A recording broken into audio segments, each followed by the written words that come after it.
वो आवाज जो आज भी मेरा पीछा करती है। सच्ची घटना पर आधारित, नाम और जगह बदले गए हैं। अगर तुम्हें कभी रात के 2 से 3 बजे के बीच कोई तुम्हारा नाम ले तो पलट कर मत देखना। मैंने देखा था और आज भी उसकी कीमत चुका रहा हूं। ये बात मैं आज से करीब 8 साल पहले की सुना रहा हूं। आज भी बोलते वक्त मेरी आवाज कांप रही है। मेरा नाम राहुल है। मैं उत्तर भारत के एक छोटे से कस्बे में रहता था। उस समय मैं नौकरी की तलाश में था और एक प्राइवेट कंपनी में नाइट शिफ्ट करता था। मेरी ड्यूटी रात 11 बजे से सुबह 6 बजे तक होती थी।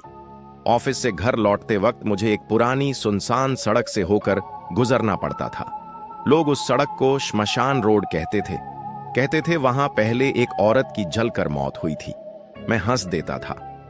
मुझे भूत प्रेत पर यकीन नहीं था, लेकिन एक रात सब बदल गया। पहली अजीब रात उस दिन बारिश हो रही थी।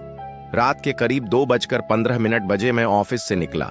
सड़क बिल्कुल खाली थी, ना कुत्ता ना इंसान, सिर्फ बारिश और मेरे कदमों की आवाज। तभी पीछे से किसी औरत की आवाज आई, राहुल। मैं रुक गया। मेरे रोंगटे खड़े हो गए, क्योंकि उस सड़क पर मुझे छोड़कर कोई नहीं था। मैंने खुद को समझाया, शायद दिमाग का वहम है। मैं तेज चलने लगा। फिर वही आवाज, इस बार कान के बिल्कुल पास, राहुल रुक जाओ। मैंने पलट कर देखा। वहां कोई नहीं था, लेकिन सड़क के किनारे लगे एक पुराने पीपल के पेड़ के नीचे मुझे एक औरत की परछाई दिखी। सफेद साड़ी, खुले बाल और चेहरा पूरी तरह झुका हुआ। मैं बिना कुछ सोचे भागने लगा। उस रात किसी तरह घर पहुंचा। घर आने के बाद डर शुरू हुआ। मैं सोच रहा था सब खत्म हो गया, लेकिन जैसे ही मैं बिस्तर पर लेटा, मेरे कान में फिर वही आवाज, तुमने देख लिया है, अब मैं नहीं छोड़ूंगी। मेरे कमरे का पंखा अपने आप रुक गया। कमरे में ठंड इतनी बढ़ गई कि सांस से धुआं निकलने लगा। दीवार पर लगी घड़ी उल्टी चलने लगी और तभी बिस्तर के नीचे से किसी ने मेरा पैर पकड़ लिया। मैं चीख भी नहीं पाया। अगले दिन की सच्चाई, सुबह मैं बेहोश मिला। जब होश आया तो पास के एक बुजुर्ग बैठे थे। उन्होंने मुझसे कहा, बेटा तुमने उसे देख लिया है ना? मैंने सब बता दिया।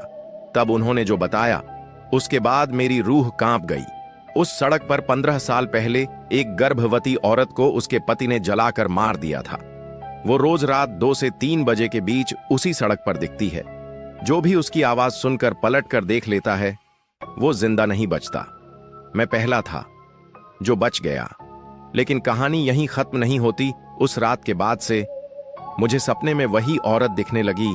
आईने में उसका चेहरा दिखता, मेरे शरीर पर जलने के निशान उभरने लगे और सबसे डरावनी बात, वो अब सड़क पर नहीं, मेरे घर में थी।